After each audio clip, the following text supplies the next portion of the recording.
Welcome to the deep dive.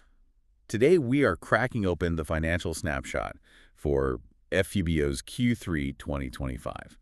This was a really critical quarter for them, sort of a dividing line for the company, and we're going to be focusing exclusively on the numbers from the Chief Financial Officer's opening remarks. That's exactly right.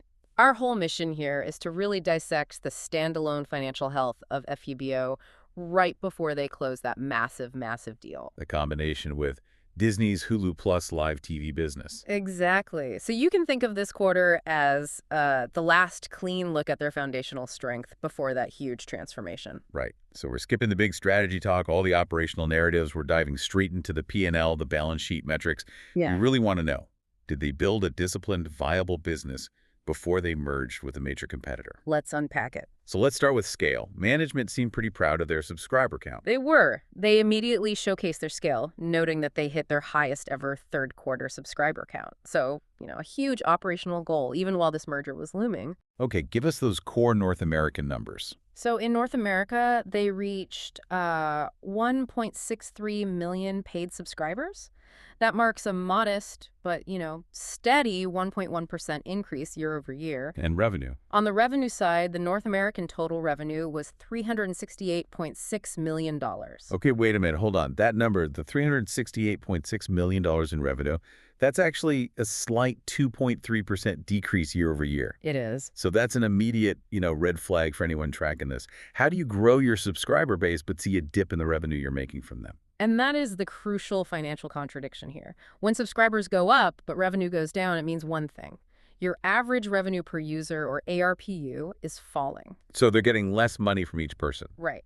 Management didn't spend a lot of time on it, but the implication is pretty clear. The subscriber growth is probably coming from, say, lower tier bundles, maybe heavy promotional activity, just to boost volume right before that Hulu deal closed. So the scale's positive, but the quality of that growth is maybe a bit suspect. It suggests a challenge, for sure. You really want to see revenue growing faster than subscribers. That's true scale efficiency.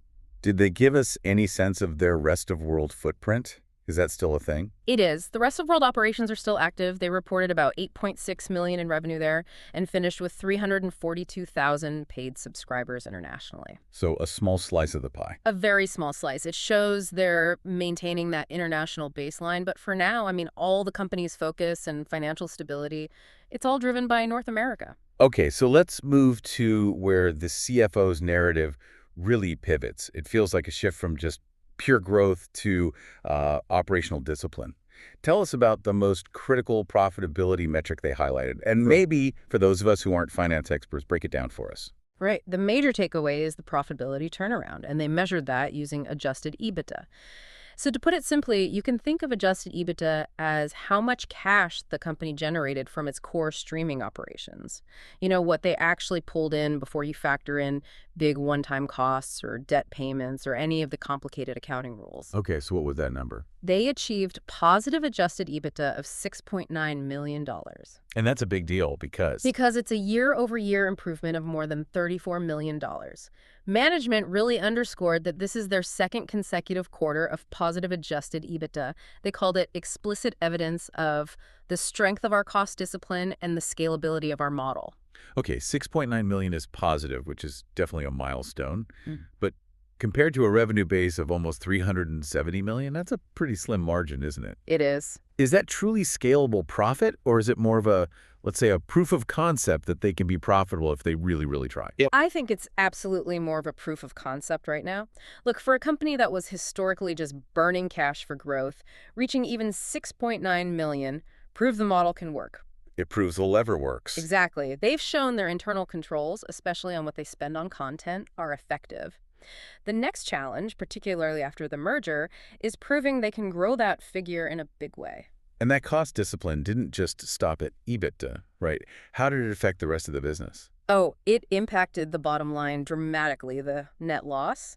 It shrank from about $55 million in the prior year to only $18.9 million this quarter. Wow. And what's more, management highlighted that total operating expenses are now approaching parity with revenue. For a scaling media company, that is a massive strategic milestone. What does it mean when a growth company's expenses approach parity with its revenue? It basically means they're crossing the bridge from adolescence to maturity. High-growth streamers, they historically spend way more than they earn on content, tech, marketing. They burn cash to grow. Always. When expenses approach parity, it means the money they make from each new subscriber is finally starting to cover their fixed costs, like those huge content deals. It's the moment they stabilize their cost structure and can really start building towards sustainable profit. Which all sounds great, but that sustainability depends entirely on growing revenue, and advertising is a huge lever there. It's the key. But the ad revenue story was a bit mixed in Q3. What did the company report? Ad revenue totaled $25 million, which was actually down 7% year over year. Down 7%. Yeah, and management was quick to explain that. They attributed the decline mainly to the absence of certain ad insertable content and some one-time benefits they had in the prior year. In other words, they were missing some high-value ad slots they had last year. Pretty much. A 7% dip is tough, though, especially if they're banking on this for future growth. How confident can we be in their efficiency story if their ad inventory is that volatile? That's a very fair question. And the CFO immediately pivoted to future momentum to address that exact concern. He pointed to the results of their most recent upfront commitments. Can you just quickly clarify what upfronts are?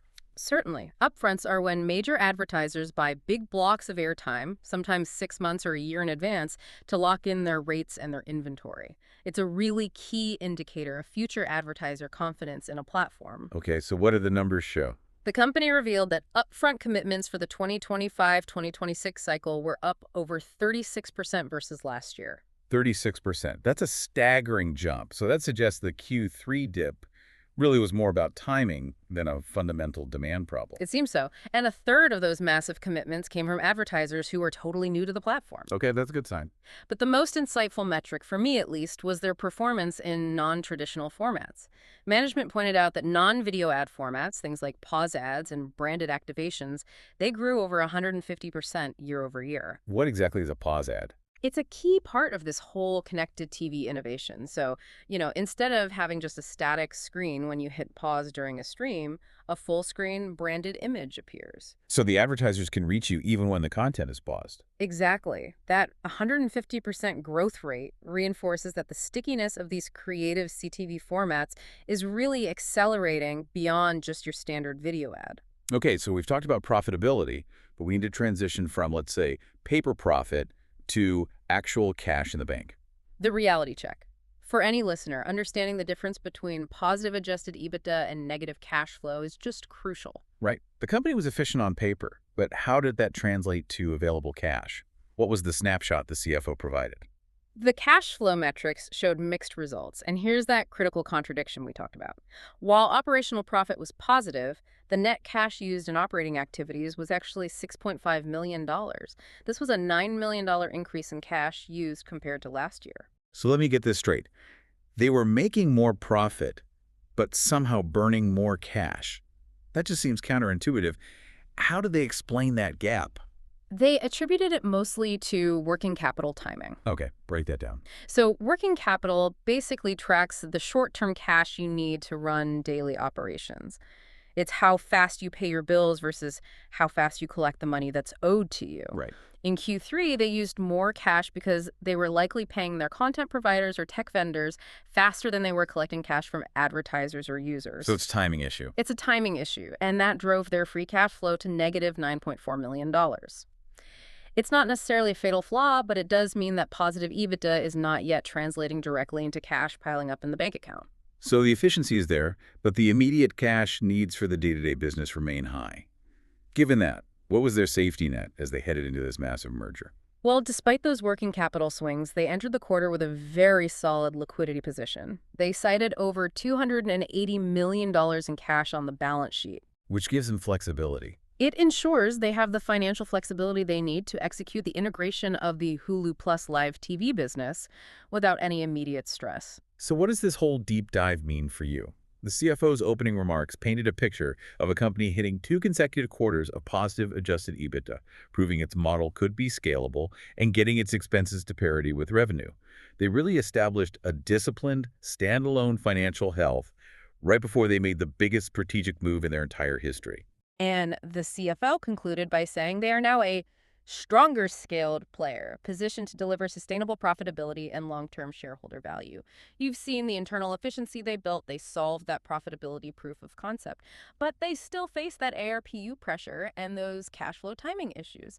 So now, as they pivot to integrating the Hulu Plus live TV business, given the sheer size of that new user base, what do you think is the single most important financial metric, beyond just total subscriber count, that will prove this massive combination was a success in Q4? It's the metric that's going to tell the true story of whether this is actually profitable scale.